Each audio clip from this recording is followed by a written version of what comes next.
And now, let's put our right hand on our chest and sing the March of Bunda Mulia University.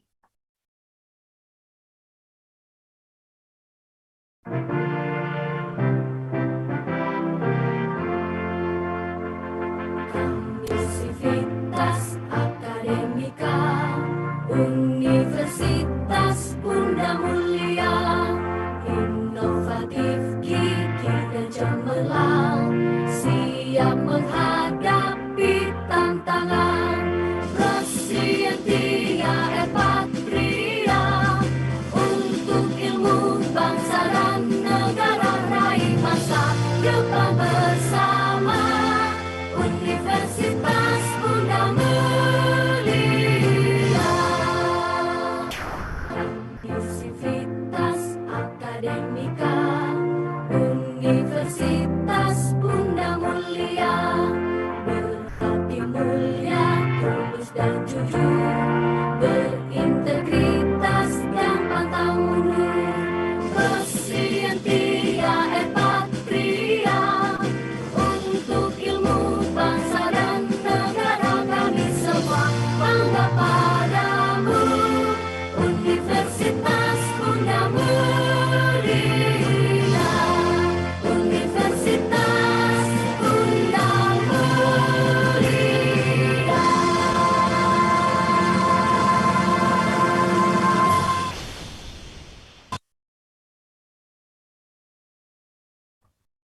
And now, I would like to welcome our VIPs, Mr. Howard SGM SEAK MBA as Pelaksana Harian Rektor, Dr. Kandi Sofia Senastri Dahlan MBA PhD as Vice Rector of Academic Affairs, Mrs. Shanti Sudarji SPC MPC as Director of Serpong Campus, Mr. Hilarius Bambang Winarko, Insinyur MM as Dean of the Faculty of Social Science and Humanities, and all respected heads, managers, and lecturers of UBM, thank you for your time and willingness to join the webinar that is held by the Department of Communication Science. We hope all of us will learn a lot of beneficial lessons from Dr. Rostapsel. And now, before we start the main event, I would like to remind all of the participants of the following rules. First, make sure you turn on your camera and turn off your microphone. Second, please make sure you dress neatly and politely as you are required to turn on your camera and keep a good attitude. Third, please make sure you fill the attendance form for 2 times. We will provide the attendance forms in the beginning and at the end of the event. The attendance forms are used to mark your attendance, so please make sure you stay until the end of the event so you don't miss the reminder. Plus, if you have any questions, please fill in the link provided in the chat box. Then you can submit the question regarding the materials that will be presented. Last but not least, please make sure you check if your name is accordance to the format that has already been provided. And once again, I would like to remind you to turn on your camera and turn off your microphone. And for the distribution of participant certificate will be distributed after the event held on each email. So please make sure you check your email. Also, I would like to announce that we will have prizes from UBM, which will be awarded to our 3 chosen participants. So make sure you stay until the end of the event. The winners will be chosen based on the most unique, critical, and exciting question. So if you have any question, you can fill the question link that will be shared in the chat box. You can submit the question based on the materials that will be conveyed. And for the last reminder, before you forget, I'm here to remind you to fill in the attendance form. We will give you the link in the beginning and at the end, so don't forget to fill it out. And don't miss the reminder because the attendance can only be filled out during the specified time. And now, to officially start our event, we will hear the opening speech from Mr. Hilarius Bambang Winarko as our own Dean of the Faculty of Social Science and Humanities. For Mr. Hilarius, the time is yours. Thank you, Anastasia. Can you hear my voice? Yes, of course. Okay. Good morning, ladies and gentlemen. It is my great pleasure to welcome all of you to the UBM Studium Generali Series 011, entitled Digital Society and Communication Power in Indonesia. Previously, there have been Studium Generali stations with expert scholars from all around the world as the speakers, such as Professor Robert Dietrich from University of Colorado Boulder, Professor Stephen David Krashen from University of Southern California, and Professor Adrian Fernham from University of College London. For those who want to be updated on the trends in media and society, you are at the right place, since today's Studium Generali Series 011 will be on that topic, featuring Dr. Ross Tapsell as the expert speaker. In this opportunity, I personally would like to show my gratitude to Dr. Ross Tapsell, who has agreed to share his knowledge in digital society and communication power in Indonesia. This Studium Generali will not be the last one, since the plan is to organize a continuous series of Studium Generali featuring other study programs in Bunda Mulia University. We are delighted to have you here, and thank you for being with us today. Enjoy this learning journey. Thank you, Anastasia. Okay, thank you, Mr. Hilarius, for the speech. And now, I want to give a big welcome to our guest of honor, Dr. Ross Tapsell. Dr. Ross Tapsell, thank you so much for joining us in our Studium General. It is truly an honor to have you with us. And without any further ado, we are going to enter our main event that will be led by our beautiful moderator, Ms. Virgita Septiana, as our own Head of Communication Science Studies Program. Well, respected participants, I know that we are all keen to learn from Dr. Ross Tapsell. So with great honor, Ms. Virgita Septiana and Dr. Ross Tapsell, please take your spotlight. Okay, thank you, Anastasia. Good morning, everyone. I'm Krikita as your moderator for today's event. First of all, I will introduce our speaker for today, Dr. Ross Tapsell. Dr. Ross is an expert in Southeast Asian media, and he also the Associate Professor, Department of Gender, Culture, and Media, College of Asia and the Pacific, the Australian National University. And now Ross is the author of Media Power in Indonesia, Oligarchs, Citizen, and the Digital Revolution. He has been researching in digital technology and the relationship to media, culture, and political in Indonesia, Malaysia, and Philippines. And this part of the topic that he will be speaking about today. So for the structure of the seminar today, Ross will be talk about 60 minutes, and we will have about 30 minutes for our question and answer session. So without any further delay, I would like to welcome Dr. Ross Tapsell. Dr. Ross, the time and screen is yours. Okay, terima kasih banyak Pak Dekan, Mr. Hilarius, and Anastasia and Virgita for your lovely introductions. Saya senang sekali sudah datang ke sini, tapi sudah lama sejak saya berbicara bahasa Indonesia karena 4 tahun sejak pandemi and then the whole situation. So for this presentation saya akan berbicara bahasa Inggris, tapi nanti kalau ada pertanyaan bahasa Indonesia boleh silakan, atau bahasa Inggris juga silakan as well. So let me just get my screen sharing and get this now. Okay, I presume, Virgita, if you could just give me a thumbs up that this is perfect. Okay, great. So as I said, thank you again, and would love to one day visit the UBM and come to Serpong or to the north of Jakarta there and visit you in person one day. But for the moment, it's wonderful to see so many people online interested in this topic.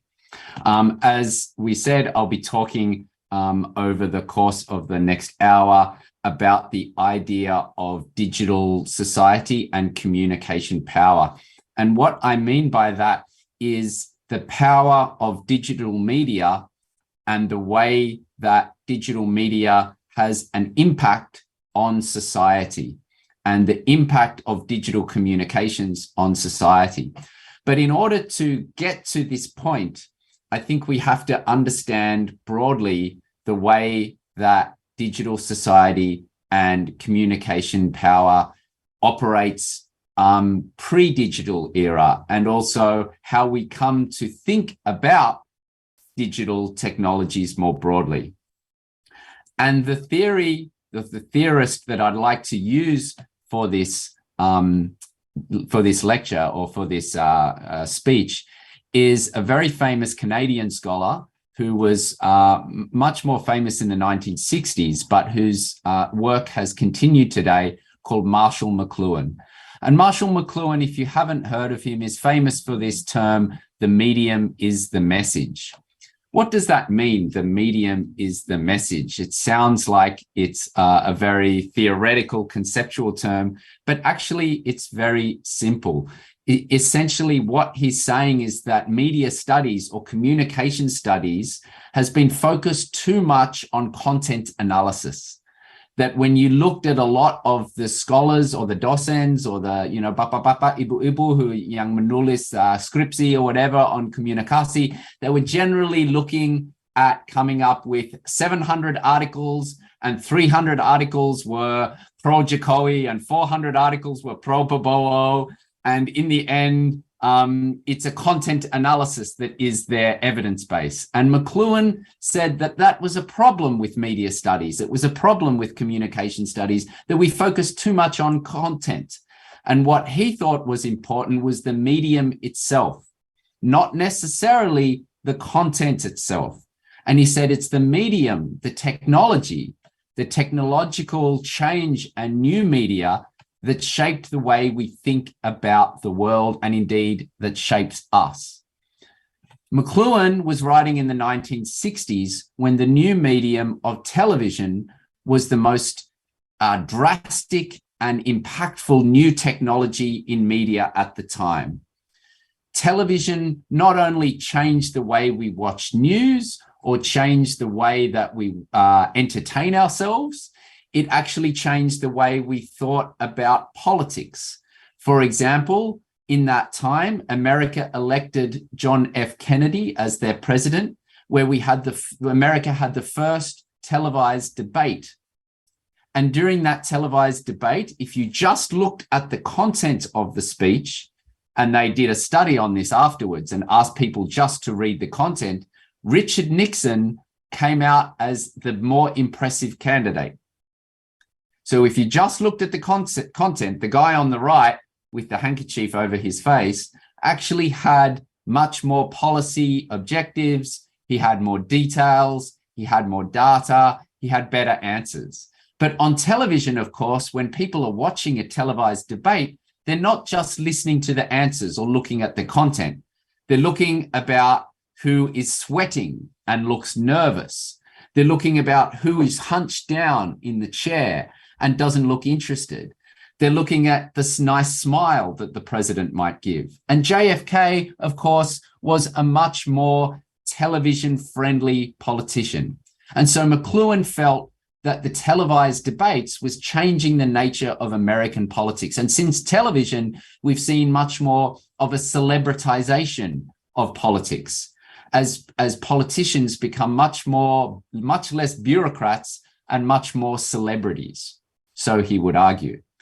A second argument McLuhan would make around the medium being the message would be the Vietnam War, that for the first time in history, Americans were sitting around at the dinner table and seeing footage of war in their lounge rooms.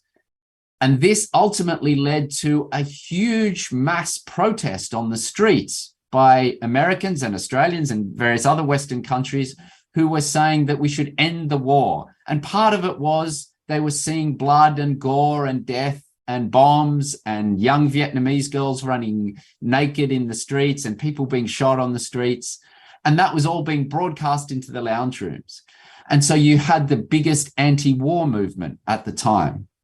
So McLuhan's writing about television wasn't just about how does television shape content. He was saying, how does it shape society more broadly? What does it mean now that when Americans or Indonesians or Australians were sitting down at the dinner table in the 1960s and 70s, and they were watching TV at the dinner table, how does that shape the family structure?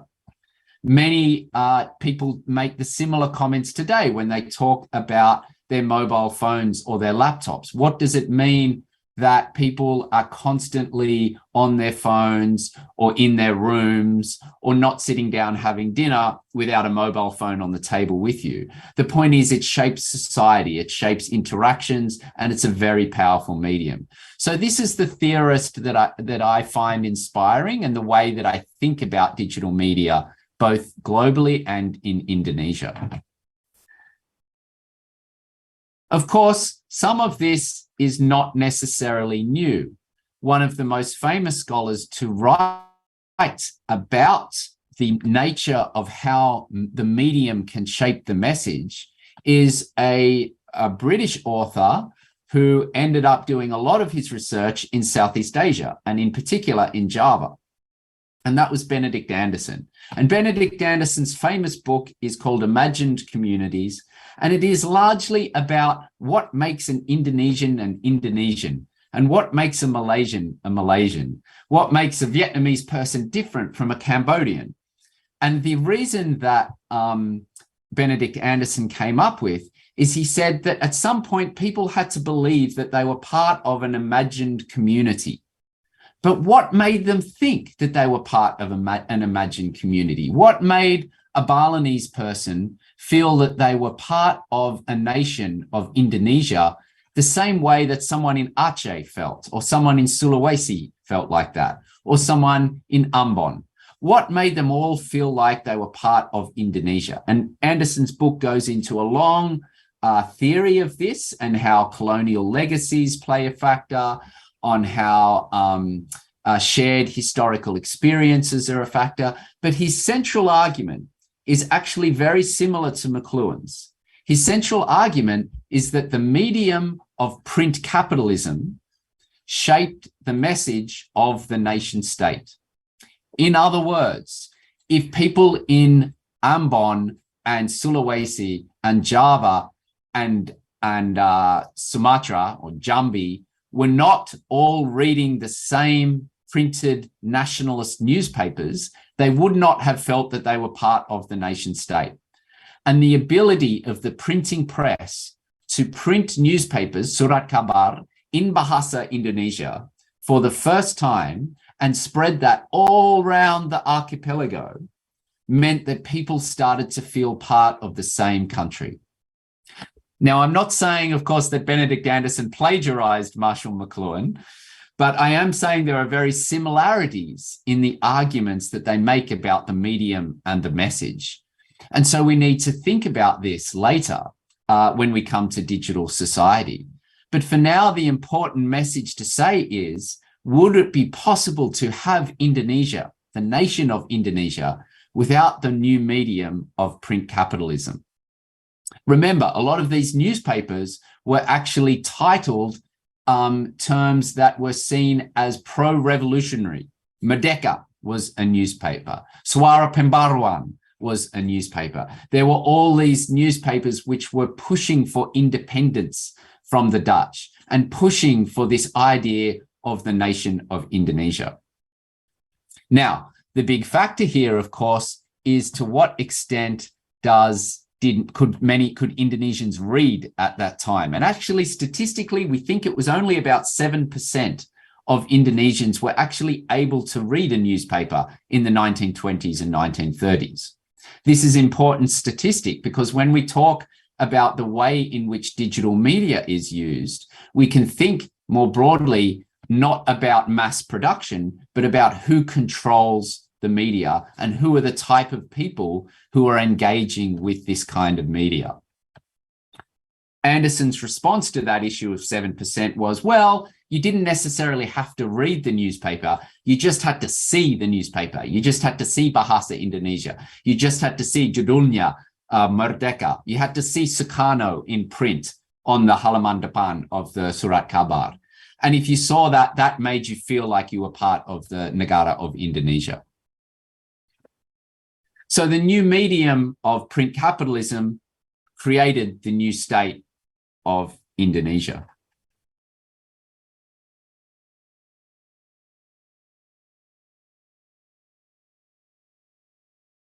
Okay.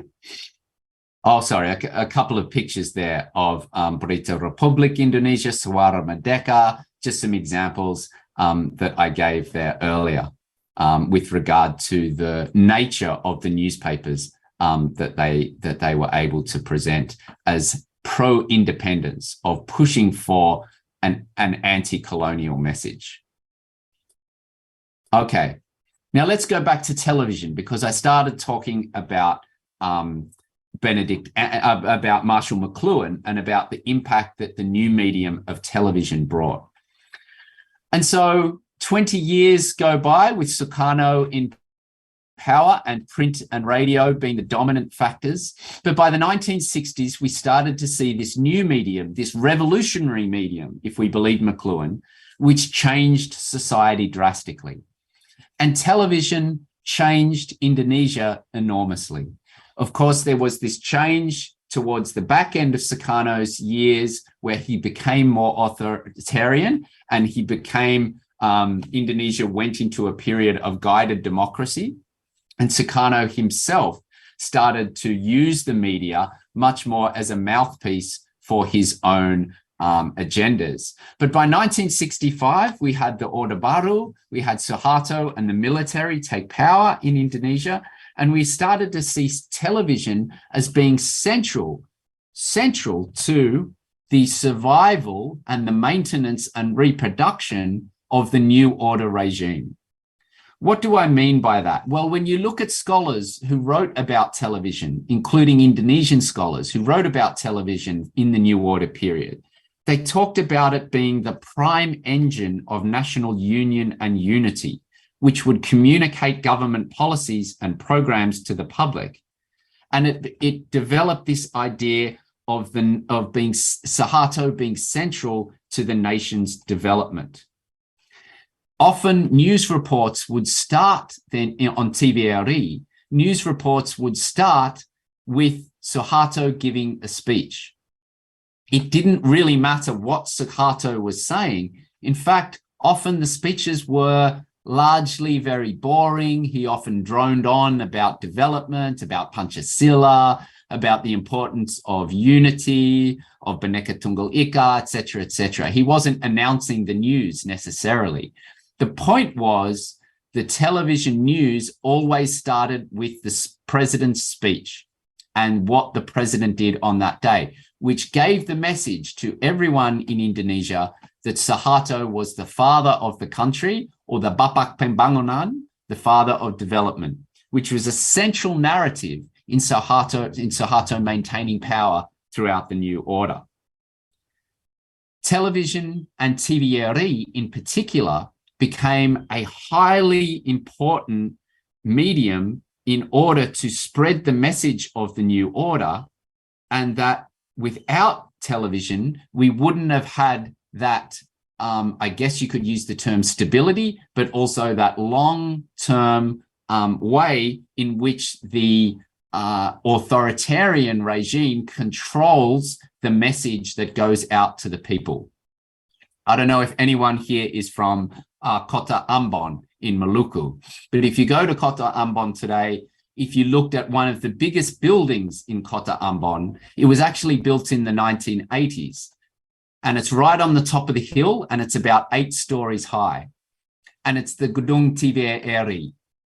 And this was built at the time so that Suharto could spread his message of the Golkar Party, of the Orde Baru, of his regime out into the archipelago and try and use television as a national teacher, contributing to the integration of various parts of the Pulau, or the Kepulauan, into the nation of Indonesia. Many rural villages learnt Bahasa Indonesia from watching television during Orde Baru. Television often explained the national values to a large segment of the rural population. Now, Indonesian scholars by the 1980s, docents who worked on TV, started to criticize the medium of television. In fact, people like Daniel Dakide or Veven Wardana in particular started to write books and articles about how they thought that television was depoliticizing society and how it was making Indonesians uncritical of the government. In fact, this argument was not unique to Indonesia. In the West, in Australia in particular, we use the term sometimes for the television as the idiot box. It's a term that is sometimes used in the US, the idiot box. It means if you just sit there passively and absorb television, you're actually not learning anything. You're being indoctrinated or you're being spoken to. So television is a wonderful medium for an authoritarian leader because you can't speak back to it. It only can speak to you and you absorb it. And so we started to see authoritarianism grow all around Southeast Asia. Mahathir in Malaysia, Ferdinand Marcos in the Philippines, and so on around the world, because television was an ultimately successful driver of authoritarianism because they can control the message, and they can control the message by allowing for one TV station, which is largely Suharto at the start of the news, for example. So TVRI news reports and TVRI was a really influential medium. And to go back to that central point of McLuhan, if the medium was television, then the message was authoritarianism. Okay. Now, by the 1980s, there was a new medium which was created in Indonesia, which upset this system. Now, probably many of you are starting to think, what would that be? And the main message, the main medium that came about was satellite television, because satellite television allowed for television stations not created in Indonesia to be broadcast elsewhere in Indonesia. And suddenly, particularly Jakartans, and particularly the ibu-ibus in Jakarta, who were often sitting at home with the children, they really started to like the television stations which were broadcast from other parts of the world. Thai dramas became very popular. Korean dramas became very popular. Malaysian news sometimes was interesting. And of course, eventually CNN, BBC, Australia Network, and so on and so on. But by the late 1990s, the middle class of Indonesia started to purchase transnational satellite television, which provided an alternative to TVRI. As countries began to enjoy greater diversity, including Australia and New Zealand and Malaysia, Indonesian elite demanded similar opportunities. They wanted to watch other television stations. They didn't want to watch TVRI all day. So it's in this context that Suharto realized he couldn't just survive with TVRI. The elites wouldn't allow it. But how was he to control the message? What was he to do? He had this difficult situation where there was demand for satellite television, but he did not want to reduce his power. Unsurprisingly, what he did is he gave the satellite television licenses to his family members and to his business elites. His daughter was given one television station. His son was given another television station. His close business partner, Abu Rizal Bakri, was given another television station, later to be known as RNTV, or as we might even know it today as well, TV1. We started to see this idea that people close to Suharto were starting to control the message and allowing for commercial television. 6 children were old enough to get among the action of Suharto as he started to lay the groundwork for succession to his children. Satellite transmission threatened the way in which the state controlled the mainstream media. These new channels were largely created for commercial purposes, but as a result, we started to see commercial imperatives drive the agendas. In other words, Indonesians started to get bored with TVRI and started to be much more interested watching the satellite televisions owned by Abu Rizal Bakri and various others. Suddenly, films, dramas, and other forms of entertainment become much more popular than news.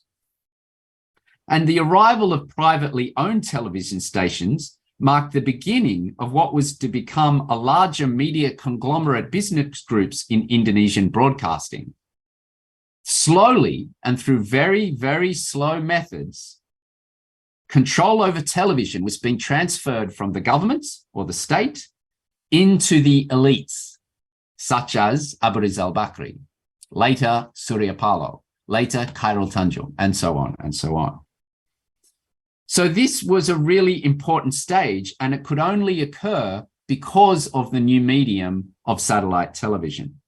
It facilitated new power structures around the ownership of television stations, which highlighted the shifting nature of the new order regime. By the end, the elites started to realize that Suharto's time was up. And when it came time for Reformasi movement and for this concern around what might happen to the future of the television, they left Suharto on his own, and they reorganized themselves in a way that meant they survived throughout the transition from Orde Baru onto Reformasi. Vedi Hadiz and Richard Roberson have written this book talking about reorganizing power, the way in which oligarchs, who initially many started to get their business models from satellite television, reorganized themselves to still become oligarchs today. But it wasn't satellite television that would bring down Suharto. It was another medium that was introduced, which had an enormous impact on society. Does anyone want to guess what it is in your mind? The answer is, of course, the internet. By the late 1990s, advances in global communication saw the arrival of the internet, which caught many national and international bodies, including the New Order government, unprepared. The internet's arrival in Asia coincided with the Asian financial crisis, which precipitated the eventual resignation of President Suharto and the end of his regime. Scholars like Melina Lim, who I've got pictured there, Krishna Sen, Edward Aspinall, have written about this time period, and they all write about how the internet was crucial in overcoming censorship barriers which existed in the print and television media. This does not mean that the internet was the only reason for Reformasi. I already mentioned the Asian financial crisis. I mentioned that Suharto was old. I mentioned that the oligarchs were getting tired from him. And of course, there was the student protests and civil society movement that played such an enormous part. But how did these civil society actors communicate with each other? How did the students start to say when a protest is going ahead? And how did those messages of Reformasi permeate or spread across the country? They did so largely with the help of warnets or warung internet, which was crucial to the spreading of these ideas of Reformasi.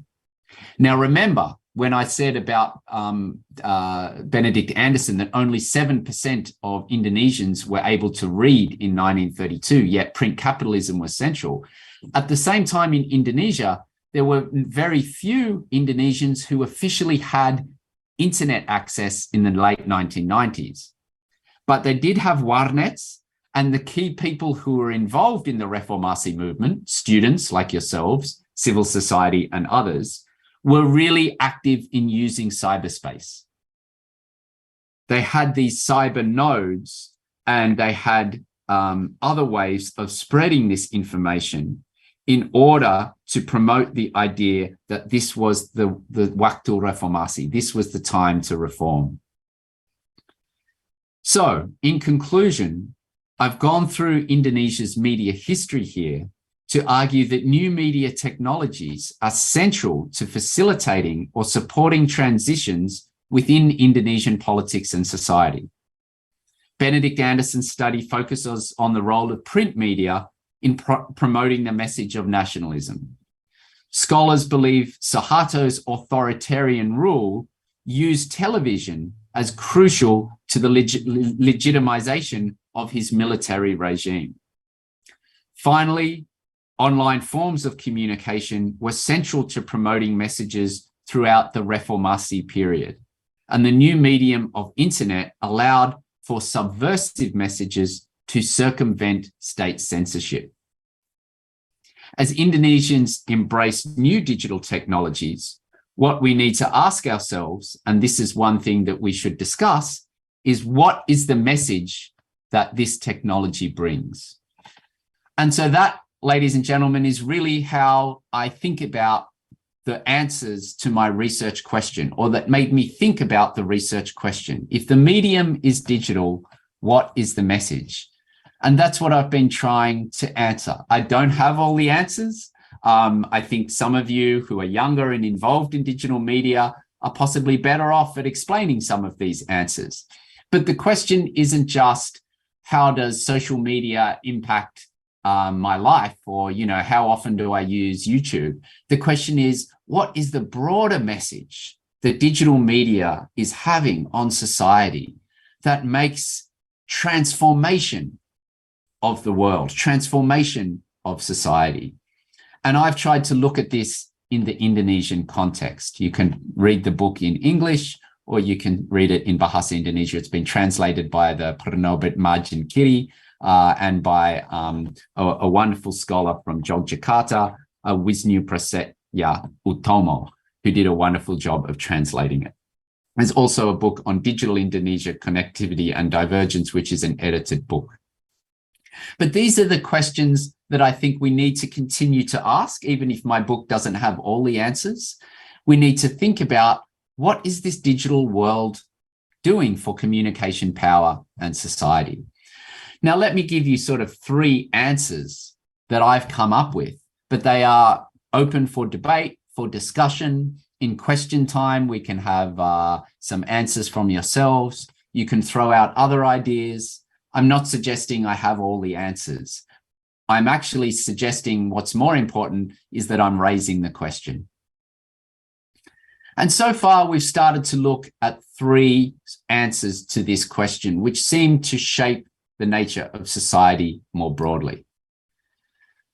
The first, in the book of mine, Kuasa Media di Indonesia, Kaum Oligarki Warga dan Revolusi Digital, it mostly looks at this answer, which is that digitalization concentrates power and has been a tool of the oligarchs. In other words, without digitalization, we would not see the success and the political success and business success of oligarchy in Indonesia. That digitalization enables bigger media to become bigger, and it allows media owners to become more wealthy and more politically involved. Now, this, of course, is not unique to Indonesia. In Australia, we are well known for one of the most powerful media moguls in the world. His name is Rupert Murdoch, and he is a huge problem for democracy around the world. And he's been a huge problem for democracy around the world for decades.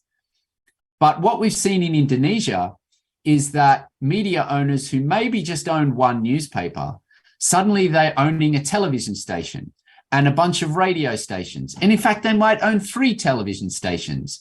And that television station might have 7 different satellite stations or digital stations which spread around the whole archipelago.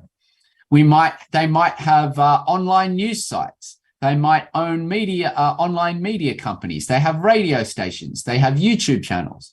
And suddenly what we see is the conglomeration or the concentration of media, which means it gets harder and harder for independent single platform organizations to survive. Some, as you would know, would be looking at the print media, looking at the struggling life that many surat kabar are having in the digital era. I used to, for a very short time, spent time in the Jakarta Post back when I was a student, doing some small journalism activities and so on many years ago. Jakarta Post was a highly popular, well-funded, strong English language newspaper in Indonesia in 2006 when I was there. By 2020, around the time even the pandemic, Jakarta Post is struggling to survive. It just isn't able to be part of a larger conglomerate, and it's ultimately looking financially very difficult for them to continue to operate, even if it's just online. Tempo, one of the leading independent magazines and journalistic organizations in Indonesia, has always found it difficult to survive beyond their main majalah Tempo. They tried Tempo TV, it didn't work. They tried Koran Tempo, the Surat Kabar, it's not making a lot of money. They've tried radio, connections with LBH, it's Enampulu Delapan. They're trying multi-platform, it's very difficult. So really the ones that are surviving are the big companies that can continue to hold on to power. And therefore they become very politically powerful. And this is when people talk about the people who are oligarchs, or they are people who will decide who will be president. It's people like Surya Paloh, Abriz al-Bakri, Haritano Sudibyo. And we start to see the concentration of power, including buzzers, into the hands of the state and to oligarchs and to powerful people who can fund these kind of operations. This is ultimately a very pessimistic story. It's a story that suggests that we are moving from a period of greater media freedom into a period of much more media darkness and much more control over the media. That would be the first answer that I would give. The second answer would be that actually digital media, there's an optimistic story here. And the digital media can be an extension of pro-democracy forces, which enables a more participatory society and actually can counter the oligarch elites. One example of that might be Kawal Pemilu, which, was famous in 2014 and has continued to crowdsource polling data in order to get the real result, despite the mainstream media saying, in TV1's case, saying Prabowo won the election. And in Metro TV's case, they said Jokowi won the election, and people didn't understand who won or who lost. Along comes Kawal Pemilu.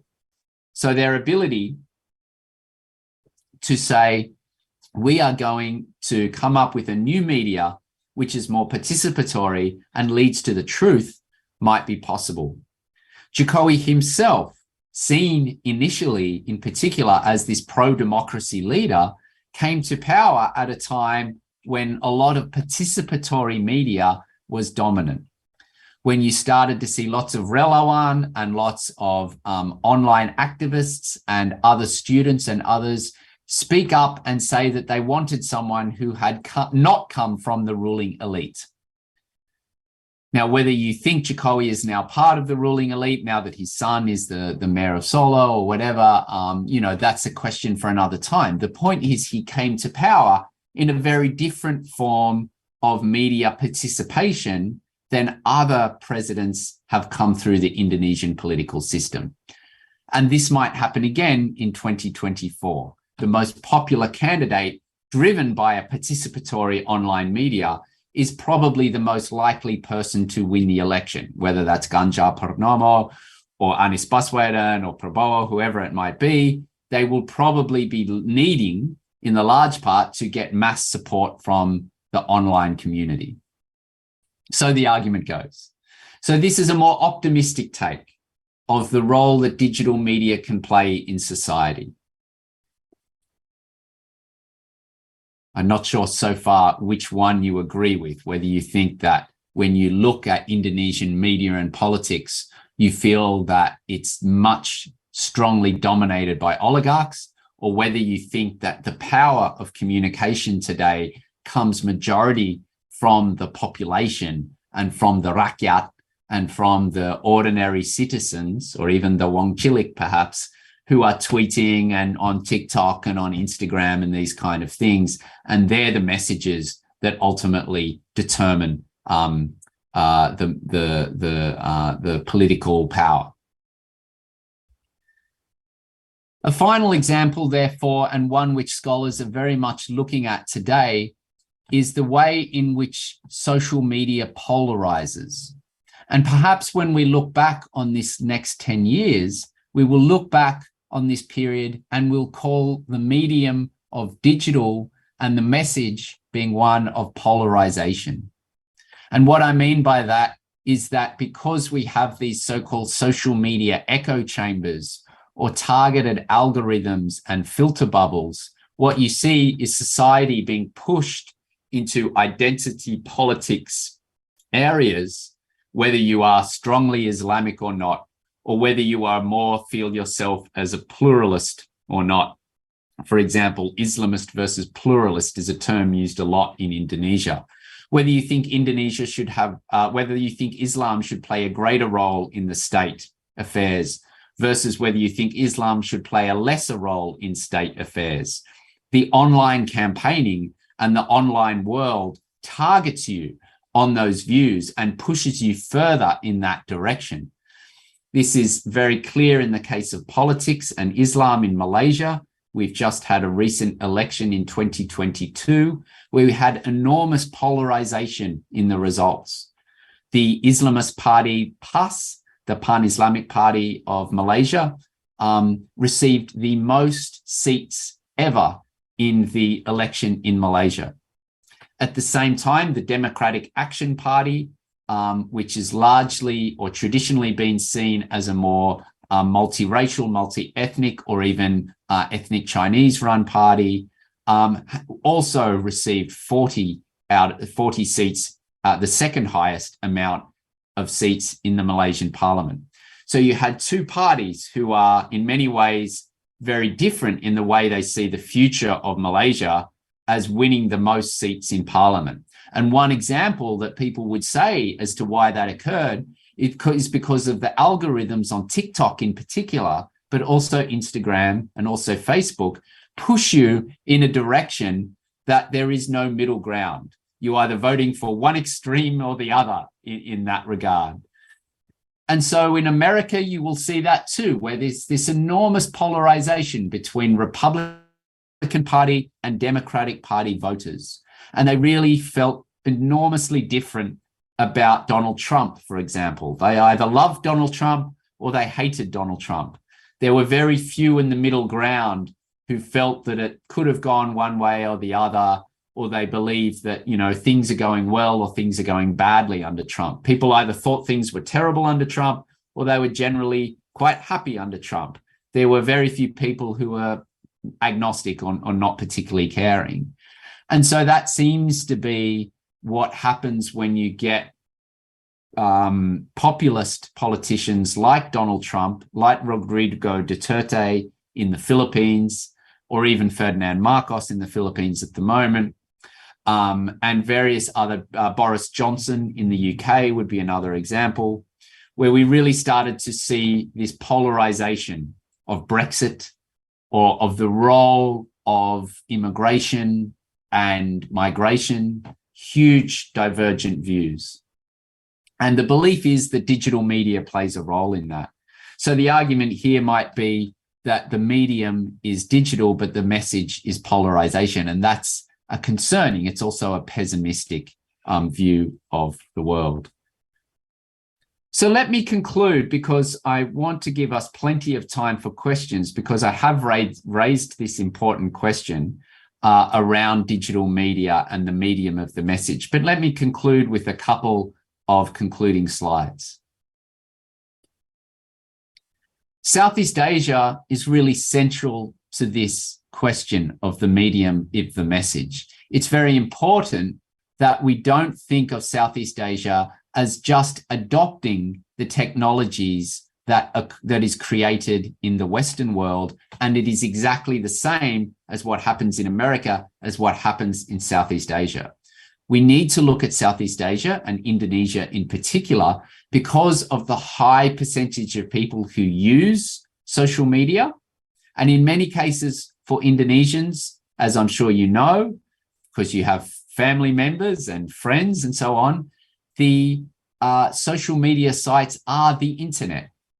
For many years, a lot of Indonesians, when surveyed, if you ask them, do you have internet access, they would say no. And then you ask those same people, do you have Facebook? They will say yes. So they don't think about Facebook as being the internet.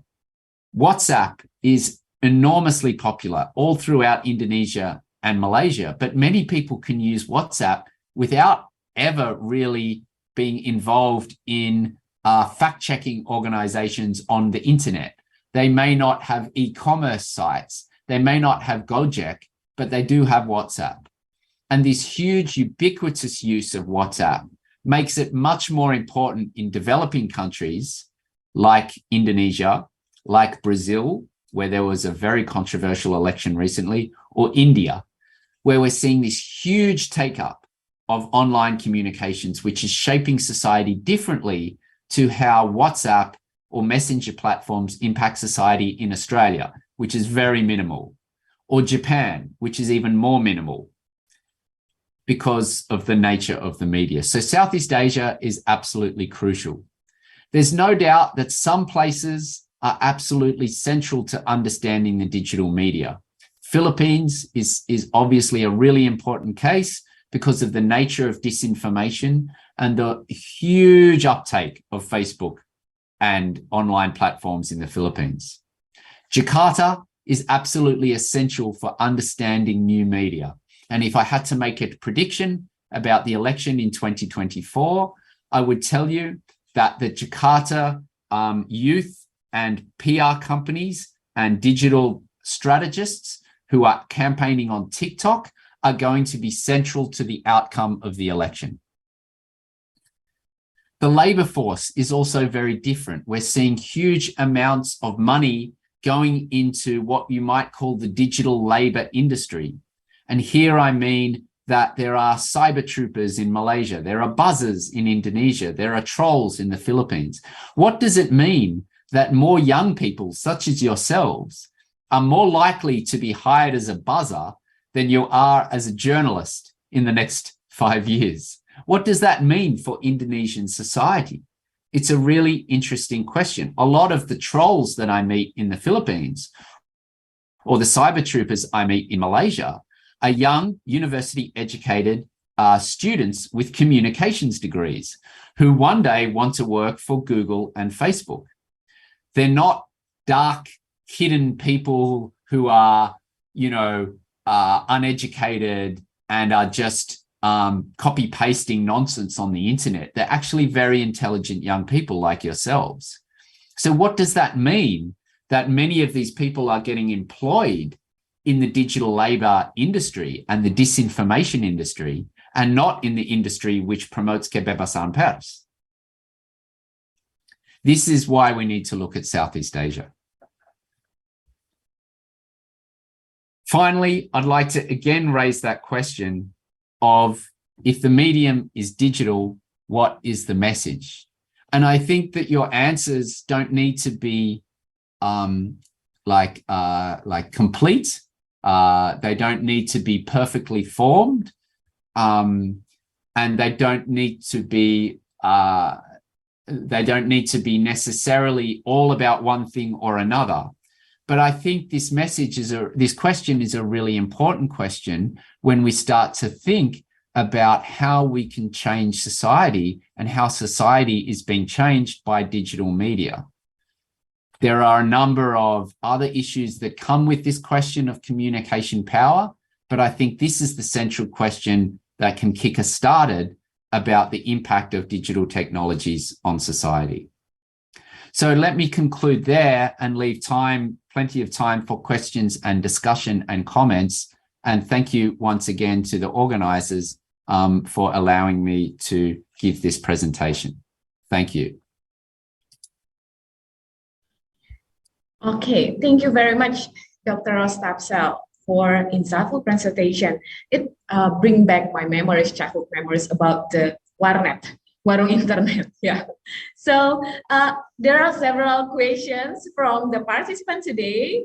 As we mentioned before, the participants can ask directly to Dr. Rostapsel. There is some question here. Let's see the question. Okay. Okay, maybe the committee will filter it first, Dr. Rostapsel, but I would like to ask you first about your research focuses on social media campaigning on democratic process. And we already know that next year, Indonesia will hold the general election. If we go back to our 4 years ago, when the general election took place, Facebook, Twitter, and Instagram were used as a social media platforms for politics. So currently, we know that TikTok is a rising star among our young generation, our participant in here. So what is your point of view of social media TikTok as an alternative politic media for the younger generation, Dr. Rostapsel? Thank you, Vijita. And maybe you could just tell people how they ask a question. Do they press the raise hand or do they type it into the chat, or how would it work? Okay, they already asked the question on the link, so the committee will preview it. Okay, sure. So I won't be able to see the questions. Okay, someone will read me the questions. Okay. So to your question about TikTok, it's a really important question. And I've just come from Malaysia. I was there during the election campaign last year in November for the Malaysian election. And I can tell you that the one new medium that everybody was doing on the campaign trail was video live streaming. Video live streaming was what every candidate thought would win them the election. They were paying, they had 5 staff. Even if someone was to just give a speech in a kampung, they were being video live streamed on TikTok or on Instagram or on Facebook.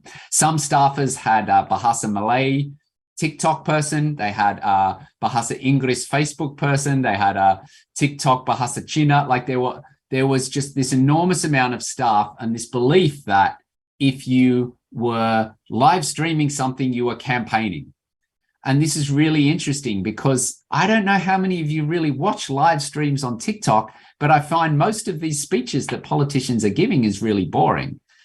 There was this huge belief that if you could just get your TikTok video to go viral, then you could potentially win the election. And so you had these 65-year-old bak getting up there doing some dance that an 18-year-old is doing some K-pop dance, thinking that if he just did this dance properly, then maybe he would win the election in his local seat. And it was very funny watching them all try to do this. But there's no doubt that the video going viral maybe won't win you an election, but it can lose you an election. And so what we started to see was a lot of these videos were being live streamed, but what the campaigners for the opposition or what the campaigners for the other candidate would do was they would find a controversial section in that speech that was being live streamed, cut and paste it, and put it on TikTok. And then that would go viral. Oh, this candidate said this. Isn't that outrageous? Look at it. Let's go viral on TikTok. And so ultimately what TikTok meant is that it would be fantastic for negative campaigning or even a campaign hitam. And so what Indonesia is not unique to this. For example, one of the most famous cases of campaign cut and paste was the case of Ahok during the 2017 campaign, where he made this comment about, the Quran, and some citizen cut it, paste it, and got it from YouTube and cut it, paste it, and put it on Twitter. And then he ended up getting charged under Undang-Undang ITE, and it was this whole big scandal. But this is even more likely in the era of TikTok. And my concern is that TikTok does not promote good policy agendas because it's short, sharp, 5-second things. And the things that go viral are the kampanye hitam or the negative campaigning. And so now the incentive for campaigners is to find that one thing. If you're campaigning for Prabowo and you're up against Anies Baswedan, you'll be watching his videos trying to find the one thing that makes it controversial to then spread on the internet. And that's ultimately not good for a healthy democracy.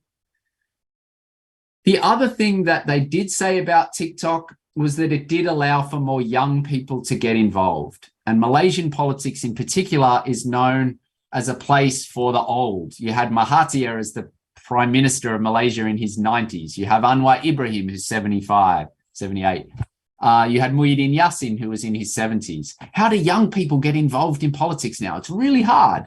And they would say, well, at least we can use TikTok. So the positive side would be young people are engaging more with TikTok and political campaigning, and they're doing it in new and exciting ways. The downside would be it promotes negative campaigning.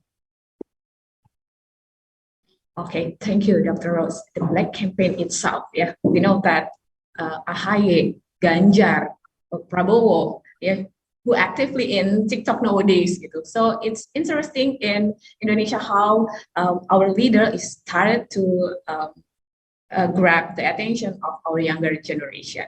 Okay, so we already have the question from the participant today.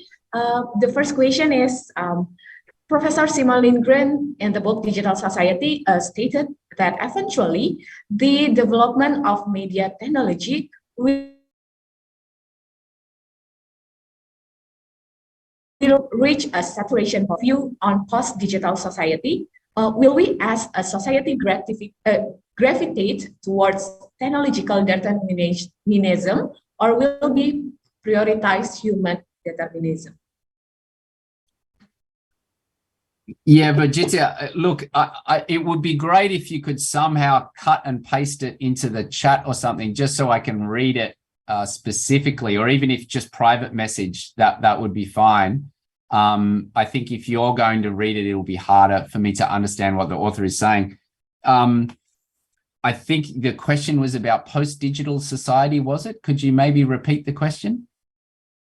Yeah, what is your view on post-digital society? What Prof. Simon Lindgren in the book Digital Society. Yeah, it's really depressing for me because I wrote a book called Digital Indonesia, and then everyone says, oh, but we're already in the post-digital society, so no one wants to read the book on digital world anymore.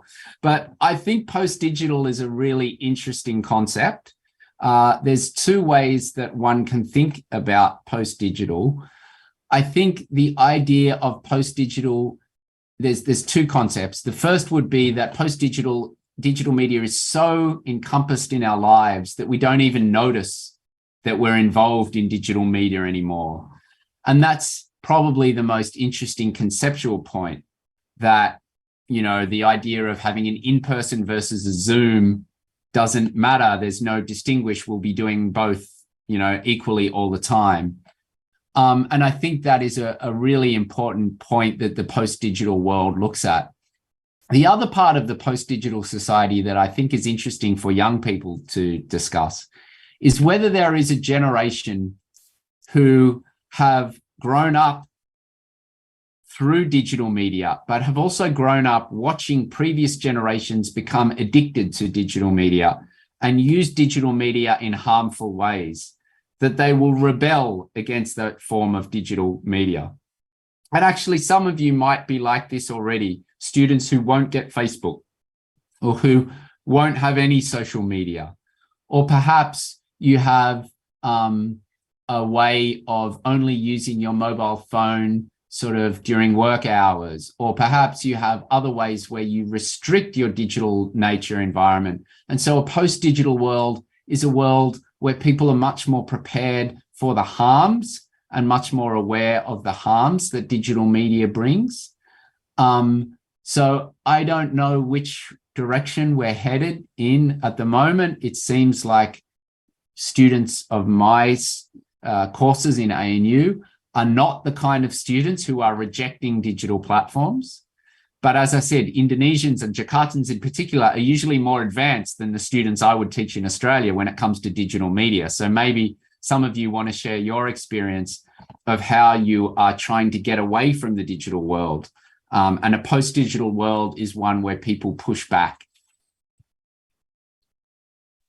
Okay, thank you, Dr. Ostapsa.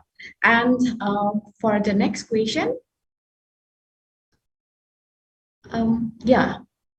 our MC will ask Anastasia, please. So before that, I already write it down in the question box. So I want to ask if the media is already interpreted by the owners with the specific goals. How can people trust the media? How can the media gaining the trust from people again? Because as you can see, like what you say before, like media is now is more like the politics democracy, right? Yeah. So my question is how can the media gaining the trust from the audience like before it all happened? Yeah, it's a really good question. I think trust in media is one of the most important topics that we can write about today. If you look, and they do surveys, there's Edelman Trust in Media, there's a number of organizations, including Indikator Politik in Jakarta, that looks at trust in media surveys. And generally speaking, you do see this declining trust in media in the past 10 years. That's not unique to Indonesia. You see it in Australia, you see it in US, you see it in UK. It's a problem globally that people are placing less trust in journalists and media organizations. There's a number of reasons for this. One reason is, as you say, media oligarchy has become more politicized. People don't trust what the mainstream media is saying because they think it's agendas of the owner.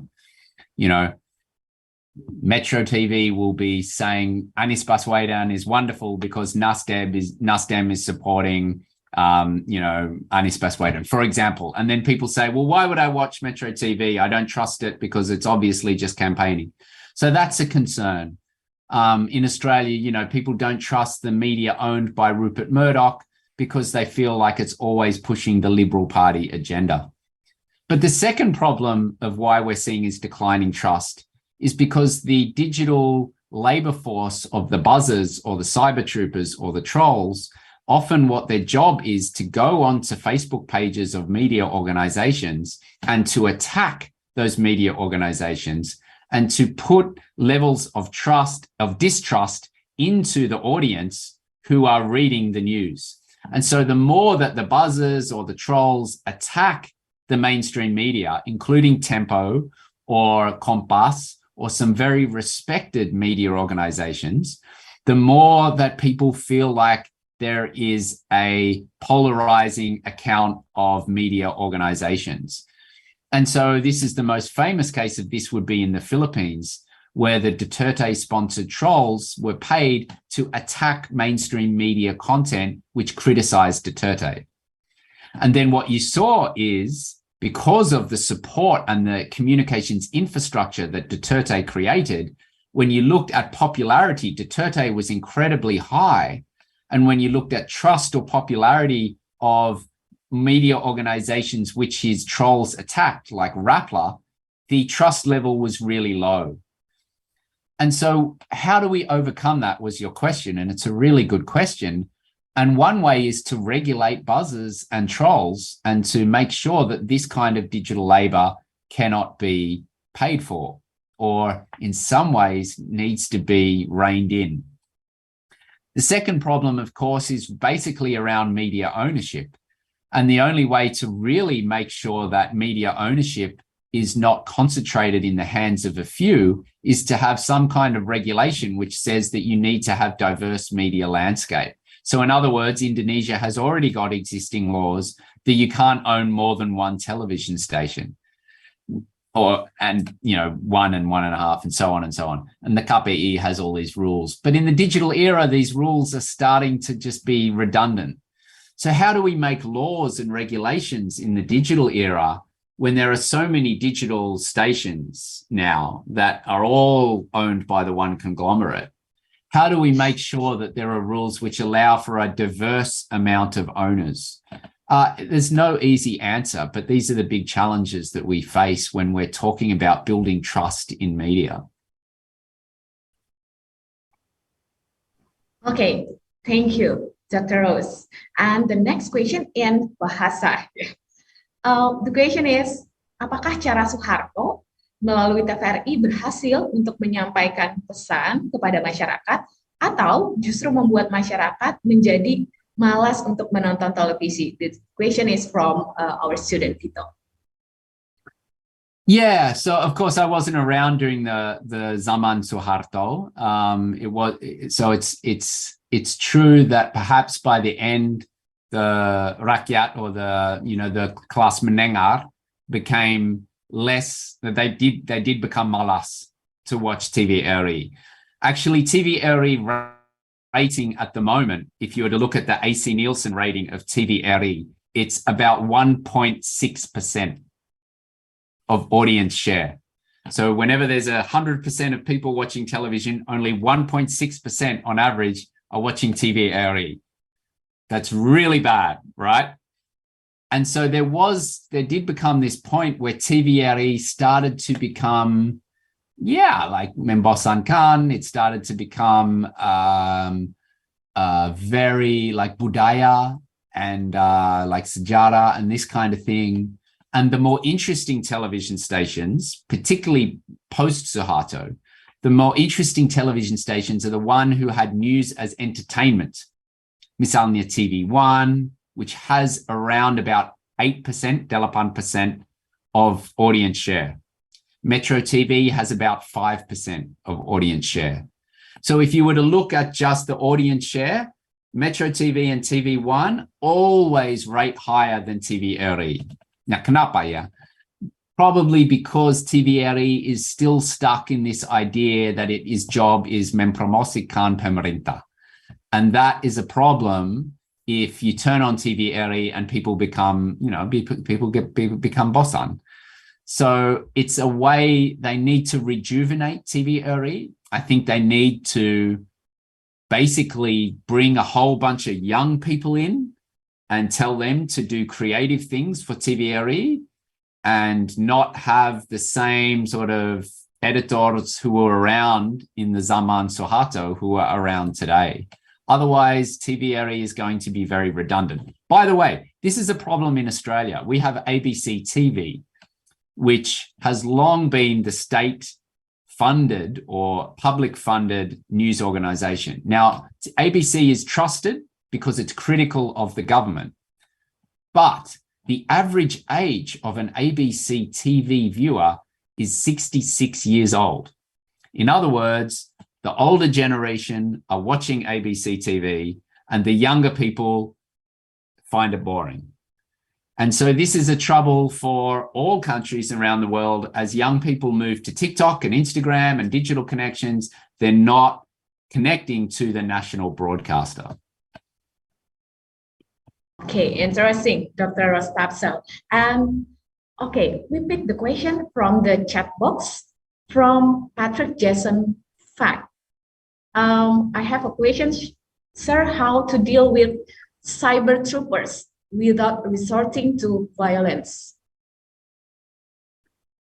Yeah, sure, or buzzers, right? Yeah. There's a lot of scholars now writing about buzzers. If I had $1 for every person who emails me asking me to do S3 on the topic of I want to identify the buzzers in Indonesia, I would be a rich man. Everybody thinks that the most important S3 topic is going to be buzzers in Indonesia. Frankly, like a lot of this work is starting to now, we know there are buzzers, we know they're funded by elites, we know that campaign teams have buzzers. So it's not that interesting anymore to do a scriptsy or a estiga on the existence of buzzers. But what is interesting is how do we regulate buzzers? What's the policy response to buzzers? And to be honest, I don't know the answer. I really don't know how you do this, except kecuali with the ability to try to regulate forms of digital labor more strongly. And this is not just a problem for buzzers. This is a problem for Gojek drivers. It's a problem for Grab Food. It's a problem for Airbnb. There's a whole digital industry out there that is trying to avoid forms of regulation and transparency. And buzzers are at the end of that regulation where they don't even, they're not even admitting that they're buzzers. So how do we try to, if you're going to create a campaign team of buzzers, do you have to register them somewhere? Do you have to pay a tax on the buzzers? Do you have to declare the kind of activities that they are doing as you would if you were running a media company? To be honest, I don't know. I don't have good answers to these questions. But I do think that we are entering a world of what is called an digital disinformation industry, where there's more digital labor being paid to create disinformation. And this is something that I've been trying to work on in recent times in Indonesia and Malaysia and Philippines, where I'm trying to understand, okay, what kind of companies are involved in the disinformation industry. Cambridge Analytica is a famous company in the West that is considered as a disinformation company. But what kind of local companies exist like this, right? And how do they hire buzzer teams? Or is it that they're all funded by the government or the state in Malaysia or Philippines, for example? And so how does the state regulate itself? That's really hard. So I really don't have good answers. I'm sorry, but thinking about it as an industry is one way to help. Okay, thank you. And our next question, jump into the next question, please. Okay, and bahas again about apa yang membuat Anda bisa sangat tertarik kepada media di Indonesia? Apa yang menarik Anda sehingga memiliki inisiatif untuk melakukan riset media yang ada di Indonesia? Wow, interesting question from Kevin. Sure, thank you for the question. Yeah, it does seem a bit aneh, yeah. Kenapa bule dari Australia mau belajar tentang media di Indonesia? But sebenarnya, actually, I began as a wartawan in Asia Tenggara. I did some journalistic work in Southeast Asia for sudah selesai S1. Saya menjadi wartawan di Asia Tenggara.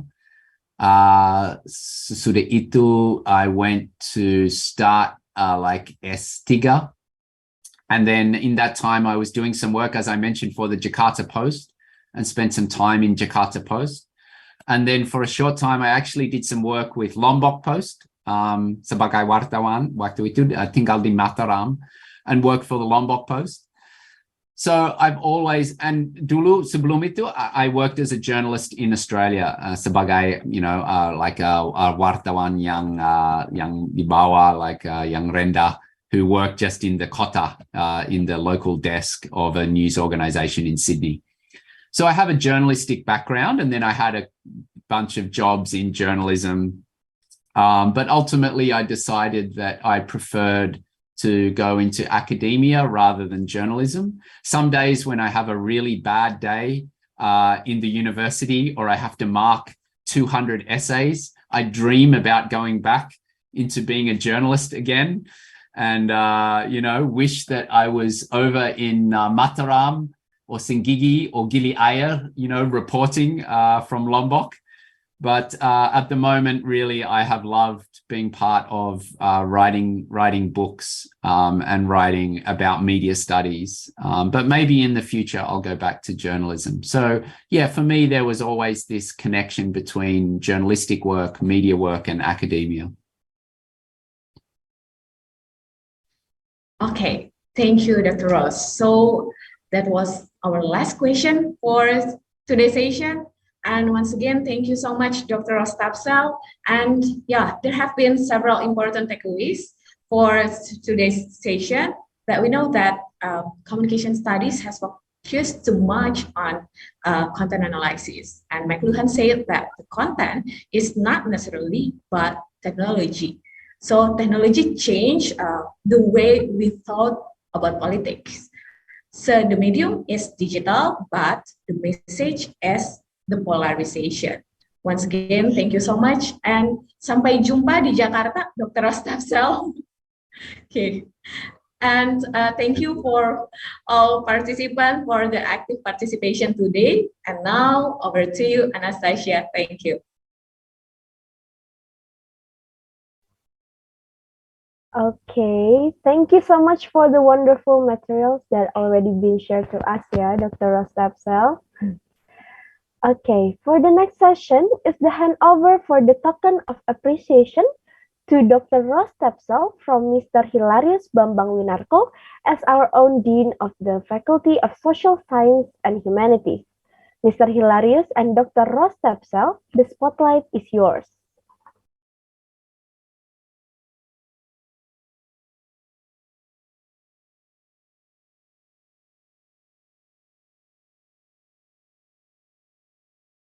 Okay, Dr. Tapsel, once again, we would like to thank you for the insightful lecture today. It is such a great honor for us to have you in this Studium Generale 011 event. And hopefully we can invite you again in other occasions in the future. And thank you very much.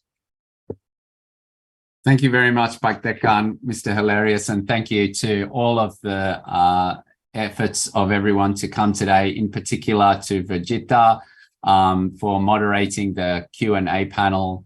And yes, love to visit Universitas Banda Mulia one day. The video at the start when I logged on was inspired me that I must come and visit. So look forward to meeting you all in person one day.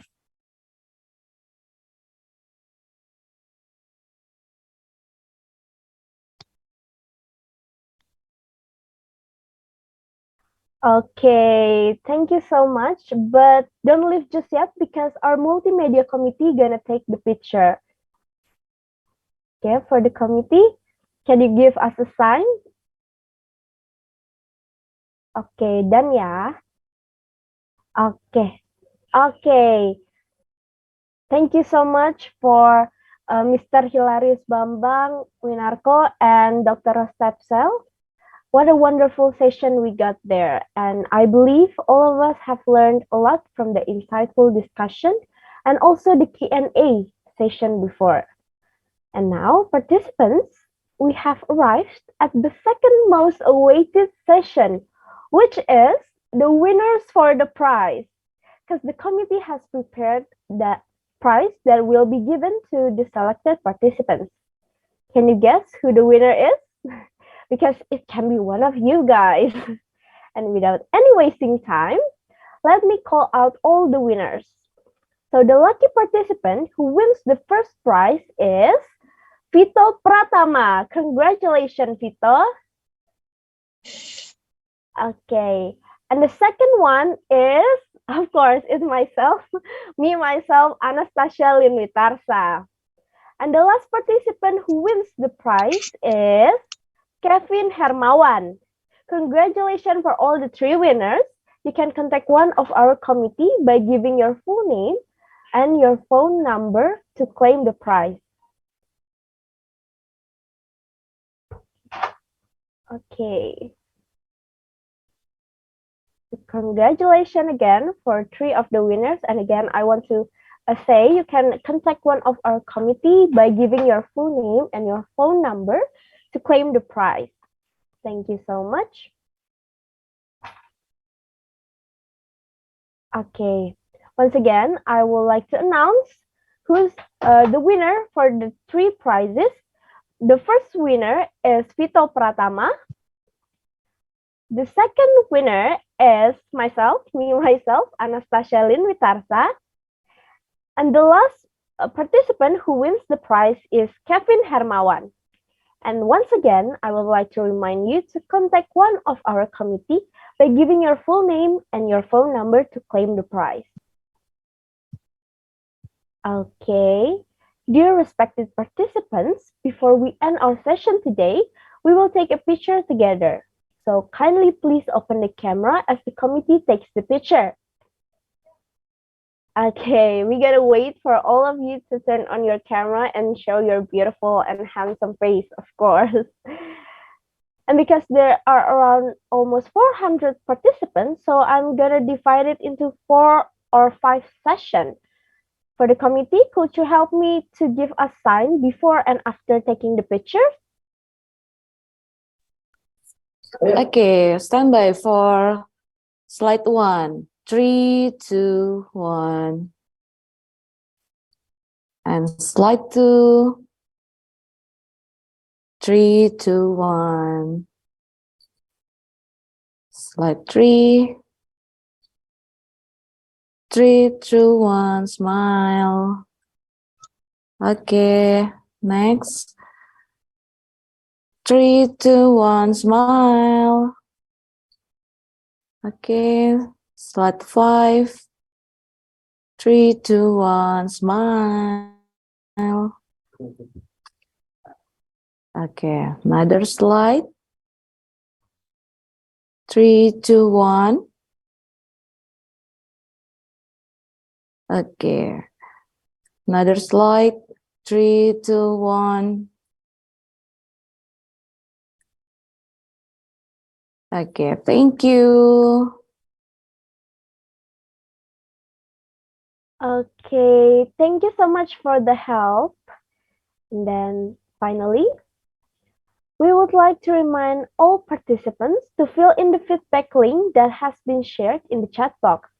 Make sure that you have filled in both the attendance and the feedback link before you leave the Zoom room. For the last time, I would like to say thank you for participating in today's webinar. And I apologize if there is anything can offended you, but we really hope to see you again. So see you on our upcoming webinar. Thank you so much. Bye-bye. Bye.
Recording stopped.